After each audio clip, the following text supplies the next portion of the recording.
What's up, Internet? Wayne here, and I'm going to bring you some Marvel news today. Quite a few things have been going on in the last few days, and I'm going to bring it all together for you and tell you where I think it's all leading. First up, a few weeks back, maybe about a month or so, we got reports that Fox was wanting to do some X-Men themed TV shows. And they were negotiating with Marvel/Disney to be able to do this.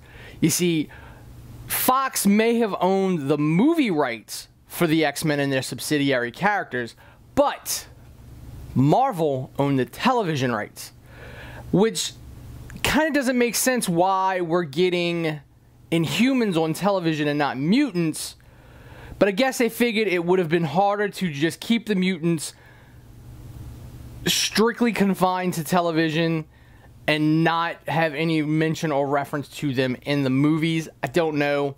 I think we would have been better served by having an MCU version of the X-Men just strictly on television. Maybe they weren't mentioned in the movies, you know, or shown, but Agents of S.H.I.E.L.D. I think would have been way better with mutants instead of Inhumans. Yesterday, Fox and Marvel had come to an agreement that they were going to do two television shows, one on Fox, one on FX. The Fox show, I'm pretty sure, is going to be the one based on the Hellfire Club set in the 1960s, which is going to be, I guess, what we saw in First Class with that version of Sebastian Shaw and Emma Frost and things like that. So we've already seen what that could look like. And the second show that's going to be on FX is going to be Legion, which we all know Legion is the name that Charles Xavier's son went by. So I'm assuming it's going to be a show about him. Now, it doesn't seem like these are two X-Men centered TV shows. They're like ancillary characters. Which is kind of weird that they would go through all that negotiation just to use ancillary characters on television and not have anything to do with the main characters that people are wanting to see. But that can lead into something else that I think is going to be cooking. The other Marvel news that came out, it is rumored that there will be a Moon Knight series on Netflix, which, as we all know, the Netflix series are in MCU. Now, if that's true, then they're not going to give us year after year after year of Daredevil, Jessica Jones, Luke Cage, and Iron Fist. They're going to probably start rotating up with some of these lower level street characters so we can get some, you know, self-contained little story arcs, but in a world where all these characters exist. Now, what does all this mean to the grand scheme of Marvel's live action properties? Years ago, I said, and there's video here to prove it, that Sony would eventually come to an agreement with Marvel to get Spider-Man in the MCU. And we all saw that earlier this year when it was announced that Spider-Man would be indeed joining the MCU. His first appearance will be in Captain America Civil War, and then his own solo films, which will be produced by Sony, will be connected to the Disney-owned MCU. So we'll have Spider-Man and all his characters. They exist inside the MCU. They're just going to be being made by a different production company, not Disney, Marvel, you know, in-house. Now, what this kind of means with the Fox news is, rumor has it today that Fantastic Four movie rights is a part of the deal for these two Fox TV shows, that these rights have now moved back to Marvel, and their movie will come out in 2020, which over the weekend at New York Comic Con, we were told that some movies were being pushed back. We were getting an Ant-Man sequel pushed forward. And we had 3 new movies coming out in 2020. Now, one of those now is rumored to be the Fantastic Four reboot. Well, now you're saying all this seems confusing and it's why would they do this and that? What we're missing is the big key factor of what's going on in the comic books right now. Okay, so over the last few years, Marvel has slowly been phasing the X-Men and mutants out of their storylines. They outright canceled Fantastic Four. We then go into the second Secret Wars. We have Battle World, where Doctor Doom was running like an amalgamated version of all of the Marvel multiverse. Now coming out of Battle World, we have a new status quo, a new coherent Earth Prime, as you'll say. Used to be the old 616 universe. I'm not sure what they're calling it now, but we have a new main universe of Marvel, and most of the mutants are gone. The Targaryen mist that turns humans into Inhumans has spread. There's like a cloud that's spread across the earth, and it makes mutants sick and it kills them.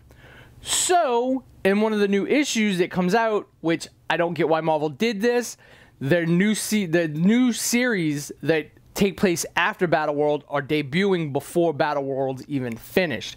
So we have a new version of the Avengers in which Rogue is on the team, and she is asked where have all the mutants gone and why is she sticking around. And her response is she's not going to run like everyone else. So, what does this mean for the movie universe? Now, Kevin Feige has said that they have contingency plans for any possibility of getting any character back to be able to use in the MCU. Now, maybe Marvel did it as a negotiating tactic that says, we'll just write all those characters out, you'll get no free marketing from us, and you'll have to do everything on your own. Any story that gets written, you know, there'll be no more stories written. You'll have no new material to pull from. So now when Fantastic Four tanks, they've got a little bit more bite in their negotiation, because they essentially have said, you have from this date to this date, that's all you can adapt. And I don't even know that they can come up with their own, you know, I mean, could Hollywood write a new X-Men story that hasn't been told already? I'm sure there's someone out there that could. I'm sure there's a lot of actual writers out there that could. But would Hollywood do it? No. They're going to try and redo something that's already a proven concept and a story. So Marvel may have went into these negotiations with a little more on their side. So now we have, in the Marvel comic side, a reason for the mutants to have disappeared, but they're not completely gone. Now, if we have in this deal that we get the Fantastic Four back, who's to say the deal also doesn't include, you want to do these TV shows, we want to be able to use these characters in the broader spectrum. Maybe they struck a deal like they did with Sony. Now, what does that mean? That means Fox, after Apocalypse, is basically going to have to start from scratch anyway. Bryan Singer said this is the culmination of the movies, so they're going to have to start over again. Could that starting over again be as a part of the MCU? What would be the biggest way to make Infinity War have lasting repercussions? Because like Kevin Feige has also said, Infinity War is going to be a culmination of all three phases, and things are going to be drastically different going forward. What if, in the fight with Thanos, in the comics he destroys half the universe? He just wipes it out of existence using the reality gem.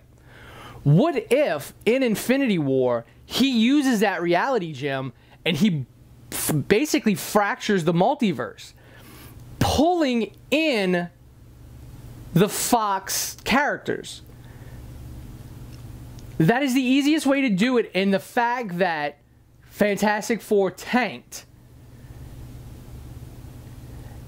shows that if you look at the box office numbers, really, people will go see the movies, but if it's not connected with Marvel and Disney, they don't do as well. And I, for one, have never really enjoyed the X-Men movies. I've never been a fan of that, like, let's try and make this as real as possible. It's a comic book. It's supposed to be out there. And that's what makes them good. I'm just hoping now that all this is happening when box office numbers are dwindling for some properties, that they'll realize that all these characters actually belong in a universe together. Some of the best comic stories ever told are with multiple characters in them. You don't need to have every character in every story for it to be connected. Like I said, Daredevil and the Netflix shows are connected to Agents of S.H.I.E.L.D. in the TV shows, and they're all connected to the MCU movies. So you can have a connected universe without having everything in everything. You know, just a subtle reference to something is enough. And I think with those 3 new movies being announced for 2020, there's a good chance that we're going to see X-Men movies in the MCU. Because now would be a perfect time to recast everyone. Or keep those new characters that are, you know, keep the new actors that are being cast as Cyclops, Jean Grey. Like, keep them. Or not, just recast everybody. And have a version of the X-Men that maybe has already and always been in the MCU. Like they're going to do with Spider-Man. Spider-Man is not going to have an origin movie. He is going to be already in existence. Kevin Feige said there's a kid out there in a Spider-Man costume.